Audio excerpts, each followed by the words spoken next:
रामपुर गांव में माधव अपनी पत्नी किशोरी और बूढ़ी माँ के साथ रहा करता था और उसका बड़ा भाई मुकेश अपनी पत्नी सुनीता के साथ दूसरे किराए के घर में रहा करता था, क्योंकि सुनीता को इतना बड़ा परिवार बिल्कुल भी पसंद नहीं था। माधव और किशोरी दोनों ही अपनी माँ की बहुत सेवा किया करते थे।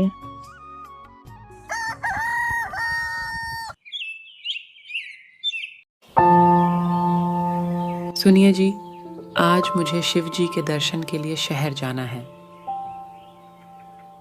ठीक है, लेकिन माँ घर पर अकेली हो जाएगी, इसलिए मैं अपने बड़े भैया को कुछ समय के लिए माँ का ध्यान रखने के लिए बोल देता हूँ। हाँ, आपने सही कहा। वैसे भी हम लोग शाम तक तो आ ही जाएंगे। कुछ ही देर में माधव और किशोरी शिव जी के दर्शन करने के लिए निकल जाते हैं, लेकिन तभी उसकी माँ की तबीयत अचानक से बहुत ज़्यादा खराब हो जाती है।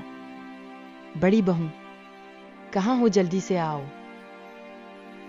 अरे क्या हो गया बुढ़िया, क्यों सुबह सुबह से चिल्ला रही है? जल्दी बता, क्या काम है? मेरी बात ध्यान से सुनो बड़ी बहू, अब मुझे मेरी तबीयत ठीक नहीं लग रही। मुझे लगता है कि अब ये मेरा अंतिम समय है, तो तुम जल्दी से माधव और छोटी बहू को बुला कर ले आओ। वो ज्यादा दूर नहीं गए होंगे, तुम जल्दी से उन्हें बुला कर ले आओ। मुझे तुम सभी को कुछ जरूरी बात बतानी है।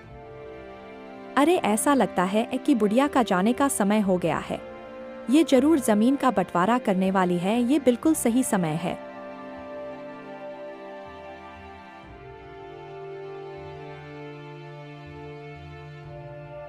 क्या हुआ माँ? आपकी तबीयत ज्यादा खराब है क्या? आपको अचानक क्या हुआ? हाँ बेटा, इसलिए मैं तुम दोनों को कोई जरूरी बात बताना चाहती हूँ। तुम दोनों जल्दी से माधव और छोटी बहू को बुला कर ले आओ।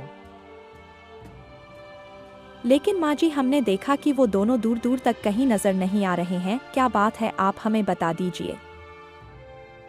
ठीक है, तो मेरी बात ध्यान से सुनो। मैंने और तुम्हारे पिताजी ने हमेशा पैसों को बचा बचा कर खर्च किया था। उन्होंने तुम दोनों भाइयों के लिए बहुत सारा धन जमा कर रखा है। उन्होंने मुझे तुम दोनों को बताने से मना किया था, ताकि तुम दोनों अपने आप से पैसे कमाना सीखो।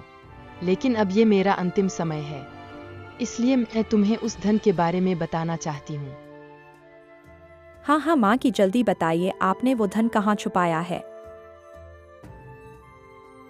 तुम्हारे पिताजी ने उस धन को मिट्टी के घड़े में छुपा दिया था, ताकि उन धन को कोई चुरा ना सके। मैं चाहती हूँ कि तुम दोनों भाई उस धन को आपस में आधा आधा बांट लो। इतना कहते ही उसकी मृत्यु हो जाती है। अरे बुढ़िया, कम से कम ये तो बता देती कि धन को कहाँ छुपाया है। अब हम धन कहाँ ढूंढेंगे? लेकिन कोई बात नहीं, हम ढूंढ लेंगे। सुनिए जी, अब आप धन के बारे में अपने छोटे भाई को कुछ भी नहीं बताना, और मैं जैसा जैसा कहती जा रही हूँ वैसा वैसा ही करना। तो इसका मतलब मैं छोटे भाई को धन के बारे में कुछ भी ना बताऊं? अरे तुम्हारा दिमाग क्या पूरा खाली है? मैंने बोला ना कि जैसा मैं बोलूंगी वैसा ही करना। लेकिन इतने बड़े घर में हम धन को कहाँ ढूंढेंगे, और वो भी माधव के होते हुए? अगर वो यहाँ रहेगा तो उसे भी सब पता चल जाएगा। इस बात की आप चिंता मत करिए, मेरे पास एक योजना है, सुनिए।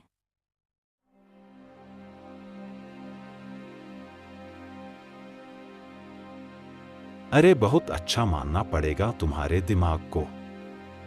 4 घंटे बीत जाने के बाद माधव और उसकी पत्नी शिव जी के दर्शन करके अपने घर वापस आ जाते हैं। क्या हो गया माँ जी? उठिए ना। माँ जी, आपको क्या हो गया? उठ जाओ माँ जी। माँ हमें छोड़कर चली गई, अब हम माँ के बिना कैसे रहेंगे? अरे उठो माँ। माँ, आपको क्या हो गया? भैया, ये सब कब और कैसे हुआ? अरे माधव, तुम्हारे आने से 10 मिनट पहले सब ठीक था, लेकिन अचानक पता नहीं माँ को क्या हो गया।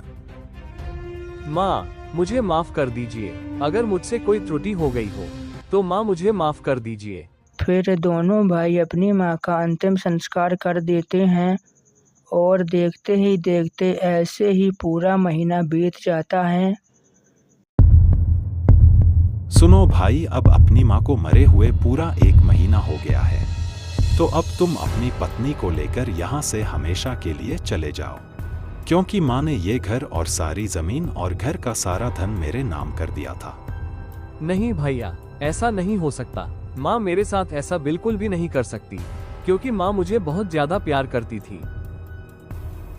अरे ऐसा नहीं है, ये सब बातें गलत है। आखिरी के समय में माँ हमसे कह रही थी, माधव को मेरी बिल्कुल भी चिंता नहीं है, वो मुझे इतनी बीमारी में छोड़कर चला गया।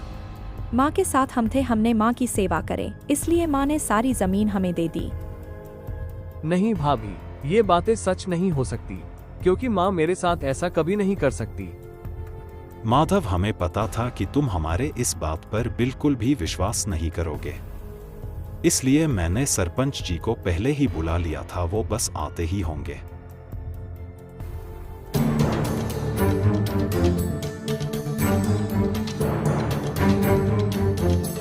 मैं इस कागज पर जो लिख रही हूँ वो अपनी इच्छा अनुसार लिख रही हूँ। मेरे मरने के बाद मेरी सारी जमीन और सारी संपत्ति मेरे बड़े बेटे मुकेश के नाम होगी, और गांव के बाहर जो छोटी सी झोपड़ी पड़ी है वो मेरे छोटे बेटे के नाम होगी। मेरा ये अंतिम और आखिरी फैसला है, इस फैसले को मेरे दोनों बेटे स्वीकार करें।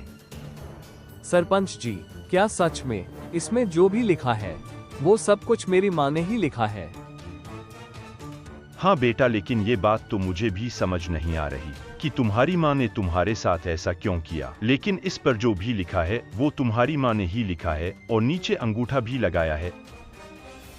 अरे सरपंच जी, इसके पीछे की वजह मैं आपको बताता हूँ। मेरा छोटा भाई और उसकी पत्नी मेरी माँ का बिल्कुल भी ध्यान नहीं रखते थे और मेरी माँ के ऊपर बहुत अत्याचार करते थे। मेरी माँ की तबीयत खराब होते हुए भी ये दोनों शहर में घूमने के लिए चले गए। माँ इस बात से बहुत नाराज थी और हम दोनों माँ की बहुत सेवा करते थे।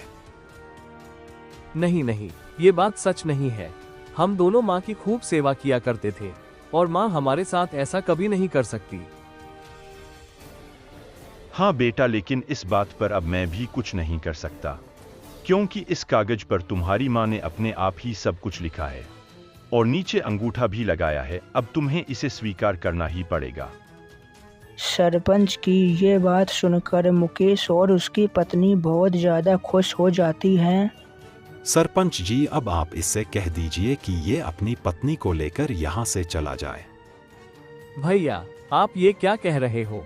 मैं आपका छोटा भाई हूँ, आप मेरे साथ ऐसा कैसे कर सकते हो? अगर माँ मुझे पसंद नहीं करती थी तो कोई बात नहीं, लेकिन आप तो मेरे बड़े भाई हो, आप मुझे कैसे घर से निकाल सकते हो? देखो बेटा, तुम्हारी माँ की कागज अनुसार गांव के बाहर वाली जमीन तुम्हारे नाम है, तो तुम अपनी पत्नी को लेकर वहां पर चले जाओ। लेकिन सरपंच जी, वो झोपड़ी तो पूरी टूटी हुई है, वो बिल्कुल भी रहने के लिए नहीं है। अरे तो इसमें हम क्या करें, तुम दोनों ने माँ की जैसे सेवा की थी, माँ ने तुम्हें वैसा ही फल दिया है। आप दोनों झूठ बोल रहे हो। माँ हमसे बहुत प्यार करती थी और हमने माँ की खूब सेवा की थी। आप दोनों झूठे हो। सरपंच जी, आप इसे समझा दो कि ये यहाँ खड़ा होकर हमसे बहस ना करे और चुपचाप यहाँ से चला जाए। देखो बेटा, कागज के अनुसार ये घर अब इनका है। अगर ये लोग नहीं चाहते कि तुम यहाँ रहो तो तुम्हें यहाँ से जाना ही पड़ेगा।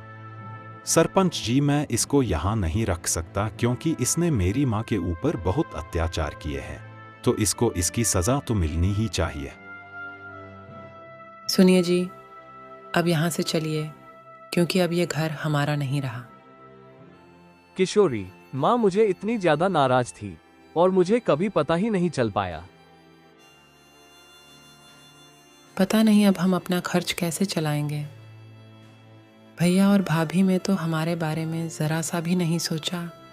अरे, हमने माँ की इतनी सेवा की, फिर भी माँ ने हमारे साथ ऐसा किया, तो इसलिए भैया और भाभी की क्या गलती थी?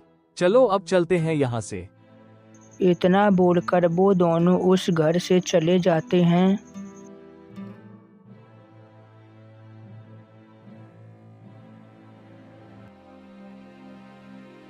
अरे तुम्हारा दिमाग तो बहुत काम का है। अब सारी संपत्ति हमारी हो गई और माँ का छुपाया हुआ धन भी हम ढूंढ लेंगे। वो तो अच्छा हुआ कि तुम्हारी माँ के मरते ही मैंने उनके अंगूठे का निशान ले लिया था, इसलिए हम लोग उन दोनों को अपने घर से भागा पाए। अब ये पूरा घर अपना है। पता नहीं बेटा तुम्हारी माँ को क्या हो गया था। उन्होंने तुम्हारे साथ ऐसा क्यों किया, वरना पूरा गांव जानता है कि तुम्हारी माँ की सेवा किसने की। सरपंच जी, मुझे धन संपत्ति का कोई लालच नहीं, लेकिन माँ हम दोनों को पसंद नहीं करती थी।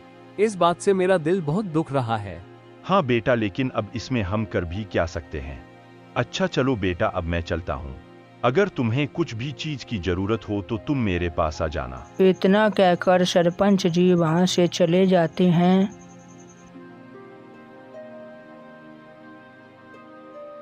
अब हम क्या करेंगे? अपना घर खर्च कैसे चलाएंगे? मुझे बहुत ज्यादा दुख हो रहा है कि माँ हम दोनों को बिल्कुल भी पसंद नहीं करती थी। नहीं, ऐसा नहीं है। माँ हमसे बहुत प्यार करती थी और आप कल ही सरपंच जी के यहाँ चले जाना। वो आपको कोई ना कोई काम पर रख ही लेंगे। चलो अब अंदर चलते हैं। माधव जब कमरे में जाता है तो वो देखता है कि वहाँ पर सोने के सिक्के से भरे हुए पूरे 4 घड़े रखे हुए हैं। अरे, लगता है माँ ने हम लोगों को इसीलिए दी होगी ताकि हम दोनों को ये सारा सोना मिल सके। मैं अभी सरपंच जी को बात कराता हूँ। घड़े को देखते ही माधव तुरंत सरपंच जी के पास जाता है और सरपंच जी को सारी बात बता देता है। इतना सुनते ही सरपंच जी माधव के साथ उसके घर आ जाते हैं। फिर देखते ही देखते ये बात पूरे गांव में आग की तरह फैल जाती है। अरे भाई, गजब हो गया, गजब हो गया। अरे क्या हो गया? क्या तुम्हें पता नहीं कि तुम्हारे भाई के घर से 4 सोने के मटके निकले हैं? तुम्हारा दिमाग तो सही है, ये क्या बोल रहे हो? मैं बिल्कुल सच बोल रहा हूं। अगर तुम्हें मेरी बात पर विश्वास नहीं है तो तुम अपने आप जाकर देख लो। तो इसका मतलब माँ ने सारा धन उस झोपड़ी में छुपा रखा था। चलो जल्दी चलो। फिर वो दोनों माधव के पास जाते हैं। ये सब मेरा है, ये सारे घड़े मेरे हैं। माँ ने ये सारा धन यहाँ पर छुपा कर रखा था। भैया, इसका मतलब आपको इन सिक्कों के बारे में पहले से पता था? हाँ, माँ ने मुझे सब कुछ बता दिया था, लेकिन ये नहीं बताया था कि धन कहाँ पर छुपा कर रखा है। क्या भैया, लेकिन आपने तो मुझे इसके बारे में कुछ भी नहीं बताया। आप कैसे भाई हो, लालची बेईमान। अगर मैं तुम्हें ये बता देता तो तुम सारा धन अपने पास ही रख लेते हैं। अब तो इस पर मेरा अधिकार है, मैं इसे लेकर जा रहा हूँ।